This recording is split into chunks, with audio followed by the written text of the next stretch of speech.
Ascende Lumen Sensibus. Parte 2. Una aproximación filosófico-teológica a la doctrina de los sentidos espirituales en la teología monástica medieval.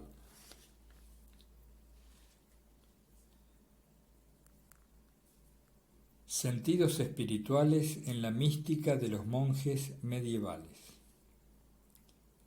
La mística de los monjes medievales, al igual que la del monacato primitivo, siempre era una mística de la escritura o una mística del culto, porque el camino místico en el cristianismo siempre pasa por la Sagrada Escritura o por la liturgia. La mística de la escritura y la mística del culto eran el lugar donde las personas contemplativas tuvieron la experiencia de la unión con Dios, porque en ambas esferas recuperaban y ejercitaban, como veremos, sus sentidos espirituales. Anselmo de Canterbury presenta en su Proslogión un resumen clásico de la doctrina de los sentidos espirituales. Todavía te ocultas a mi alma, Señor, en tu luz y felicidad, y por eso se bate ella todavía en sus tinieblas y en su miseria. Pues mira en torno a sí y no ve tu belleza, escucha y no oye tu armonía, olfatea y no percibe tu aroma, saborea y no reconoce tu sabor, palpa y no siente tu suavidad. En ti tienes estas cosas, Señor, de un modo inefable que es propio tuyo, y a las cosas creadas por ti se has dado de modo sensible, que es propio de ellas. Pero los sentidos de mi alma se han endurecido, se han embotado, se han obstruido por la antigua flaqueza del pecado. A pesar de que Dios de algún modo posee, o mejor dicho, produce, estas cualidades que se perciben a través de los sentidos espirituales, el hombre no puede percibirlas, ya que por el pecado ha perdido la sensibilidad interior del alma, quedándose solamente con la del cuerpo. Y sólo la curación, que significa padecer, experimentar las cosas de Dios, es la que despertará los sentidos dormidos, endurecidos, embotados y obstruidos. El prior de Bec, así, expresa la liberación del conocimiento de los sentidos, del embotamiento debido al pecado original. Por la pérdida de la gracia del estado original, quedó, en cierto modo, limitado a su objeto propio, mientras que antes participaba a su manera de la unión mística del espíritu con Dios. Y es aquí donde entra en juego la lectio divina, porque en ella los monjes aprendían a conocerse a sí mismos, a entrar en sí mismos y a considerar lo que tenían que cambiar, favoreciendo la compunción del corazón bajo sus dos aspectos, el dolor de los pecados y el deseo de Dios. La compunción tenía la propiedad de producir un efecto vital muy particular: restaurar la sensibilidad dormida. Gracias a este despertar, los ojos del corazón, purificados por las lágrimas, recuperaban también la dimensión estética que habían perdido, integrando lo ético con lo estético, en una delectación simultánea de la inteligencia y de los sentidos. Y a la vez recibían una sensibilidad nueva, por la que volvían a ser atraídos por las cosas de Dios. Recuperaban la condición paradisíaca, el gusto natural en el que habían sido creados, y anticipaban de alguna manera la parusía, el gozo para el que estaban predestinados. El monje alcanzaba en la lectio una comprensión de la escritura proporcionada a su madurez interior. El principiante, que vivía atado a los sentidos exteriores, sólo percibía el sentido exterior de la escritura, el sentido literal.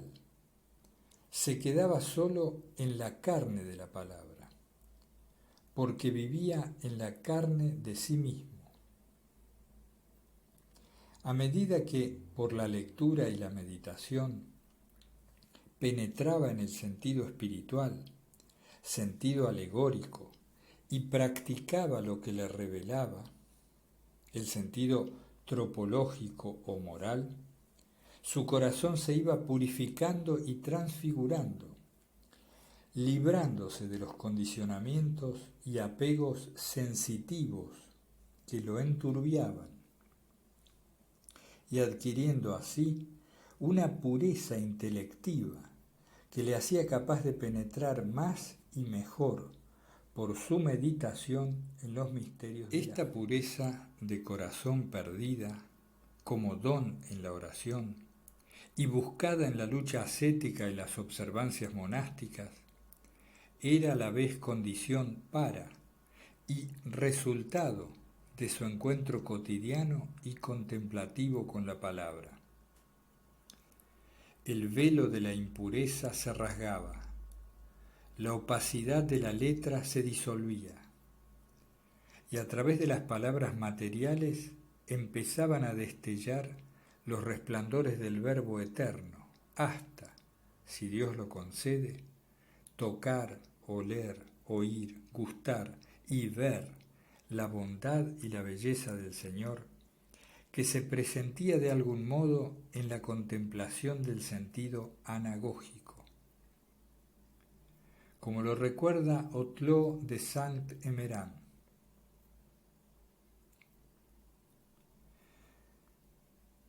Cuando uno se deja llevar por la lectio divina, los ojos del hombre interior se abren. Entonces, comprende lo que nunca había comprendido de las Escrituras y de todo lo demás. Se maravilla de haber sido hasta entonces tan sordo y tan ciego. Avanza más y más en la lectura santa, y lo que no leía sino por temor y deseo de perdón, ahora, cuando empieza a amar, pasa a conocer las maravillas de la sabiduría y la misericordia de Dios. Saborea cuán dulce es el Señor. Medita su ley día y noche.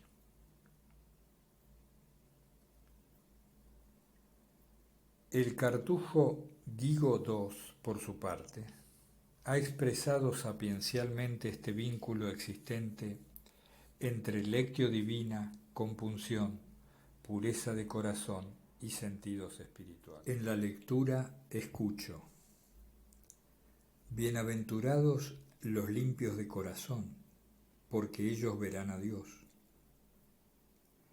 He aquí una sentencia breve, pero dulce y llena de múltiples sentidos para alimento del alma, ofrecida como un racimo de uvas. Pues el oído, de algún modo, forma parte de la lectura. Inflamada por estas briznas y estimulada por estos deseos, el alma, roto el frasco de alabastro, empieza a presentir la suavidad del perfume, no tanto todavía por el gusto cuanto, de algún modo, por el olfato. De él deduce cuán suave sería sentir la experiencia de esa pureza, que por la meditación sabe que es tan gozosa. La lectura pone, por así decirlo, el alimento sustancial en la boca. La meditación lo mastica y tritura. La oración obtiene gusto. La contemplación es la dulzura misma que alegra y reconforta. Y cuanto más te conozco, tanto más deseo conocerte, no ya en la corteza de la letra, sino en el sentido de la experiencia. Nos permite gustar un poco de su suavidad, y antes de que lleguemos a sentir plenamente, se sustrae. De este modo, revoloteando sobre nosotros con las alas extendidas, nos incita a volar como diciendo: ya habéis gustado un poco cuán suave y dulce soy. Pero si queréis ser saciados plenamente de esa dulzura, corred tras de mí al olor de mis perfumes. Tened vuestros ojos levantados hacia donde yo estoy sentado, a la diestra del Padre. Allí me veréis, no por espejo y enigma, sino cara a cara, y se alegrará plenamente vuestro corazón, y vuestra alegría nadie os la podrá quitar. La lectio consistía, como podemos apreciar, en un probar las palabras con todos los sentidos, porque suponía un empeño particular en la aplicación de los sentidos corporales y espirituales para escudriñar los misterios escondidos en la Escritura. Los monjes, siempre después de invocar al Espíritu Santo, tomaban reverentemente el libro entre sus manos, leían las primeras palabras y lo besaban. Leían la palabra para sí, pero en voz alta, por eso la oían. Realizaban la palabra en el signo, saboreaban sus letras, contemplaban sus colores, iluminaciones y miniaturas. Cada término también tenía un sonido emotivo, por eso decían eran agradables y de sabor dulce. Meditar quería decir memorizar, rumiar, repetir las palabras con el corazón, para que penetren cada vez más en él y lo siembren del sabor dulce de Dios, dulcedo Dei. A veces, para expresar lo mismo, recurrían a otra imagen. La lectio rompe en dos el vaso de alabastro que contiene el perfume de Dios. La meditatio lo huele. Su añoranza la expresa la oratio. La contemplatio disfruta del perfume. Algunos tenían cierta predilección por uno u otro sentido, y otros preferían establecer gradaciones. Bernardo de Claraval habla de una jerarquía entre los sentidos espirituales como se da en los corporales, y establece una escala, todo un proceso que va del tacto, lo más carnal, a la visión, el sentido propiamente escatológico. Nos detenemos solamente en la relación entre el oído y la vista, donde reaparece la relación entre lectio divina y puritas cordis. San Bernardo del Sermón sobre el Cantar de los Cantares. Dichosos los limpios de corazón, porque ellos verán a Dios. Pues es necesario purificar el ojo para ver a Dios, como se nos dice. he purificado sus corazones con la fe. Ahora, aquí, mientras no esté dispuesta la visión, debemos abrir el oído y ejercitarlo para que acoja la verdad. Quiera Dios abrirme el oído para que penetre en mi corazón la palabra de la verdad, limpie mi vista, me prepare una visión gozosa. No ignores que también el Espíritu Santo sigue este mismo proceso en la formación espiritual del alma. Antes de recrear la vista, educa el oído. La fe purificará al que enturbió la impiedad, y al que cerró la desobediencia, lo abrirá la desobediencia, es decir, la observancia de los mandamientos devuelve la inteligencia que había perdido por su transgresión. En esta última parte vemos un error en el texto escrito. Sería así: y al que cerró la desobediencia, lo abrirá la obediencia. Es decir, la observancia de los mandamientos devuelve la inteligencia que había perdido por su transgresión.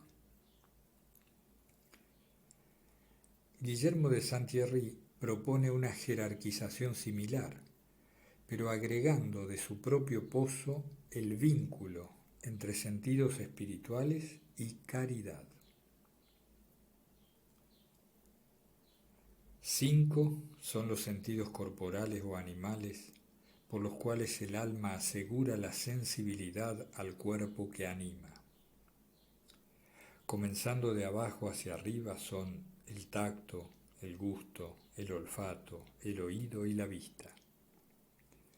De modo semejante son 5 los sentidos espirituales, instrumentos de caridad para dar vida al alma. El amor carnal, es decir, por nacimiento, el amor social, el amor natural, el amor espiritual, el amor de Dios. Por los 5 sentidos corporales, mediante la vida, el cuerpo está unido al alma. Por los 5 sentidos espirituales, mediante la caridad, el alma está unida a Dios. Y compara luego prolijamente los sentidos con las formas de amor, asociando amor carnal con tacto, social con gusto, natural con olfato, espiritual con oído y divino con la vista. Guerrico de Igni indica otro orden, enlazando los sentidos espirituales con la fe, la inteligencia y la experiencia. En el Sermón 51, en la Natividad de la Santísima Virgen María, dice Guerrico: pero el gusto del sabor no embriaga antes de que atraiga la suavidad del olor, ni tampoco alegra el gozo de la visión si primero no seduce lo que cree piadosamente. Si no creemos, tampoco entenderemos y no gustaremos cuán suave es el Señor. La fe exhala el perfume, la experiencia gusta y disfruta. Y en otro sermón vincula sabiduría, sentidos espirituales y lectio divina. Si después alguien llega a la sabiduría, es decir, al sabor y gusto de las realidades eternas, y puede reposar y ver, y viendo, gustar cuán suave es el Señor, y le es revelado por el Espíritu lo que ni el ojo vio, ni el oído oyó, ni el corazón del hombre pudo sospechar, diré que sin duda éste ha sido magnífica y gloriosamente iluminado. No todos entendemos esta palabra, pero el que pueda entender, entienda. No será condenado quien no entiende, pero el que no desee entender será inculpado de negligencia. El que lo desea, sepa que una oración fervorosa enciende la luz de la sabiduría, así como la lectura frecuente enciende la luz de la ciencia, con tal de que cuando leas emplees una antorcha ardiente, es decir, la justicia de las obras y la experiencia de los sentidos espirituales.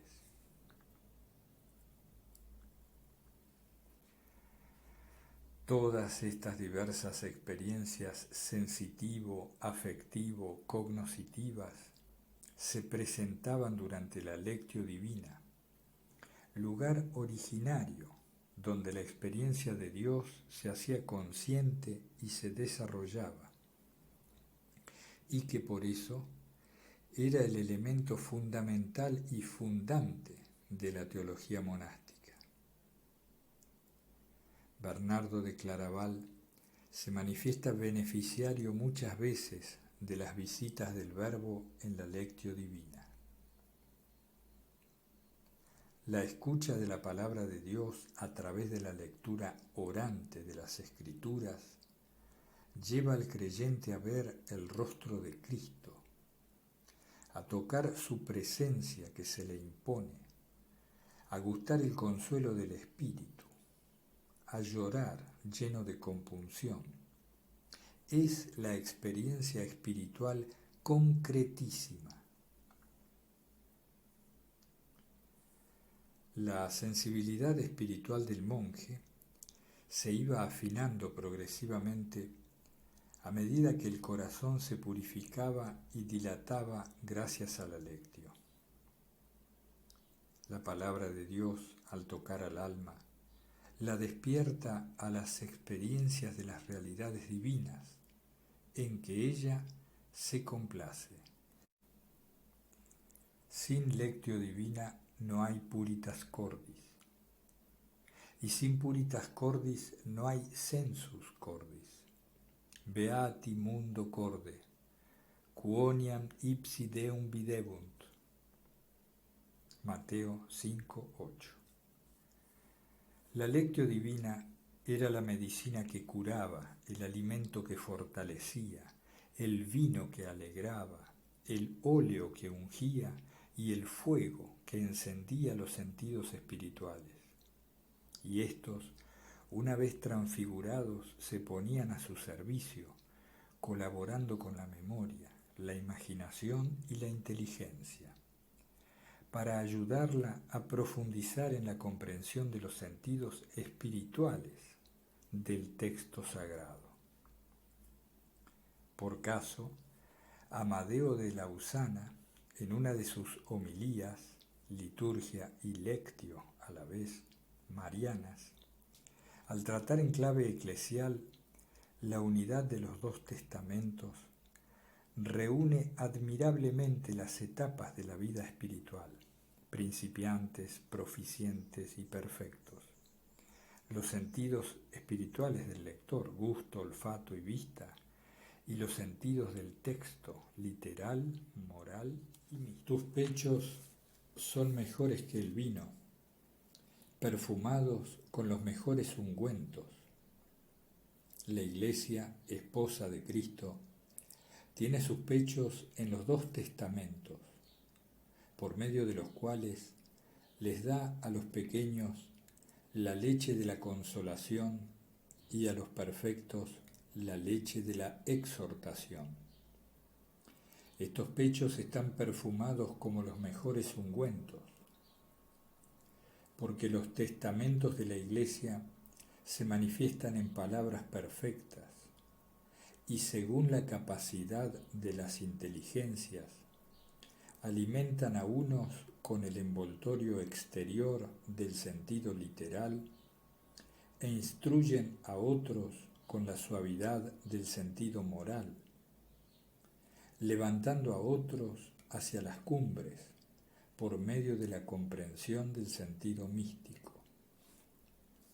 Exhalan, pues, como los mejores perfumes, porque a estos dos testamentos se unen la gracia de la comprensión espiritual y la virtud de la caridad divina, que tienen la blancura de los lirios por el don de la inteligencia y exhalan el suave perfume del amor.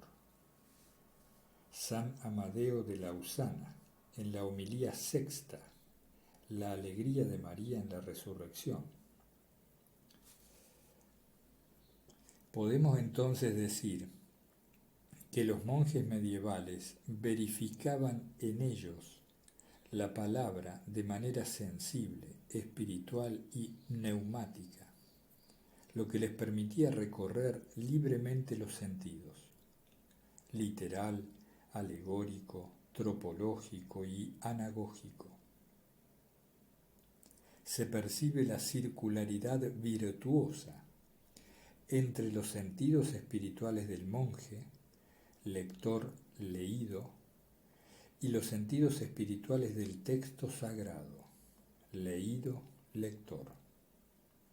Sermone ditans gutura, ascende lumen sensibus, infunde amorem cordibus.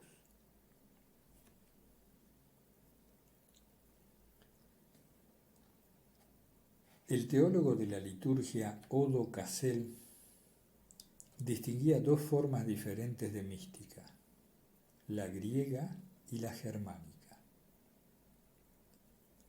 La primera era una mística de la contemplación, de la observación de la imagen de Dios, de la ebrietas.